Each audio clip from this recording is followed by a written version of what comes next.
Hamas और Israel में जारी लड़ाई में दिन ब दिन शिद्दत आती जा रही है। गजा में अल-शिफा अस्पताल पर इसराइली हमले के दौरान हमास के जंगजुओं के साथ लड़ाई में एक और इसराइली फौजी हलाक हो गया। इसराइली मीडिया के मुताबिक 20 साल के सार्जेंट मतान विनोग्रादोव का ताल्लुक इसराइली फौज के निहाल ब्रिगेड से था। रिपोर्ट्स के मुताबिक गजा में ज़मीनी कार्रवाइयों के दौरान हमास के जंगजुओं के हाथों हलाक होने वाले इसराइली फौजियों की तादाद 250 हो गई है, जबकि सैकड़ों इसराइली फौजी शदीद जख्मी हैं, जिनमें से दर्जनों इसराइली फौजी माजूर हो चुके हैं। इसराइली फौज हमास पर किए जाने वाले हमलों में अपने ही शहरियों को मौत के घाट भी उतारने लगी है। इसराइली फौजी हुकाम ने गुज़िश्ता रोज़ दावा किया है कि हमास के जंगजुओं पर हमले के दौरान हमास की कैद में मौजूद इसराइली फौजी अफसर हलाक हो गया। इसराइली फौजी हुकाम का कहना है कि कैप्टन डैनियल पेरिस का ताल्लुक जनूबी अफ्रीका से था, लेकिन वो 2014 में अपने अहले खाना के हमरा इसराइली इलाके याद बिन यामेन में आकर बस गया था। इसराइली फौजी हुकाम के मुताबिक कैप्टन डैनियल पेरिस की लाश अब भी हमास के कब्जे में है। इसराइली फौजी हुकाम का ये भी कहना है कि कैप्टन डैनियल पेरिस की मौत का ऐलान खुफिया इदारों की मालूमात की बुनियाद पर किया गया है। इससे कबल इसराइल की जानिब से कैप्टन डैनियल पेरिस का शुमार 253 यरगमालियों में किया जा रहा था।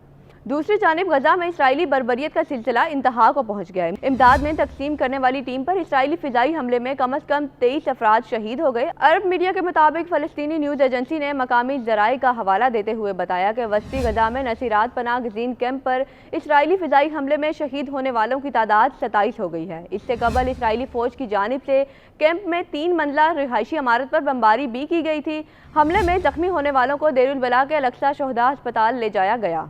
इधर अमरीकी वज़ीर ख़ारजा एंटोनी ब्लिंकन का कहना है कि गजा की आबादी अब 100% शदीद खुराक के अदम तहफ़्फ़ुज़ का शिकार है। तारीख में इस तरह की ये पहली मिसाल है। गैर मुल्की खबर रिसां इदारे की रिपोर्ट के मुताबिक व्हाइट हाउस की तर्जुमान क्राइन जैन पेयर ने गजा में कैद की खबरों के बारे में गहरी तशवीश का हवाला देते हुए कहा कि अमरीकी और इसराइली हुकाम मुमकिना तौर पर अगले हफ्ते के अवाइल में वाशिंगटन में मुलाकात करेंगे, जिसमें रफ़ा में इसराइली फ़ौजी ऑपरेशन पर बातचीत होगी।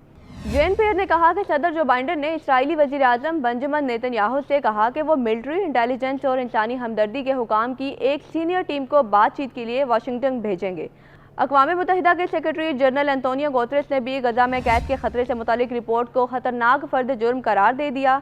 एंटोनियो गुतेरेस का कहना है कि गजा में कैद की सूरत हाल मुकम्मल तौर पर इंसान का पैदा करदा अलमिया है। गजा में कैद के बढ़ते खतरे को रोका जा सकता है। इसराइल इमदादी सामान की फराहमी को पूरे गजा में मुमकिन बनाए। अक़वाम मुत्तहिदा की हमायत से जारी करदा IPC की रिपोर्ट में कहा गया है कि कैद की निशानदेही करते 3 में से 2 आसार खुराक की मजमूई कमी और ग़िज़ाई किल्लत गजा में नजर आ रहे हैं। अक़वाम मुत्तहिदा की रिपोर्ट में कहा गया है कि गजा में फ़लस्तीनी बदतरीन भूख का सामना कर रहे हैं। 11 लाख से ज़्यादा अफराद को खाने पीने की शदीद किल्लत का सामना है। शमाली गजा और दीगर इलाकों में वस्त मार्च से मई के दरमियान कैद का खतरा बढ़ गया है। इधर इसराइल और हमास के दरमियान गजा में आर्जी जंगबंदी और कई महीनों में पहली बार कैदियों की रिहाई के मुमकिना मुआहिदे की तफसीलात पर बातचीत शुरू होने के बाद सूरत हाल बदस्तूर गैर यकीनी है।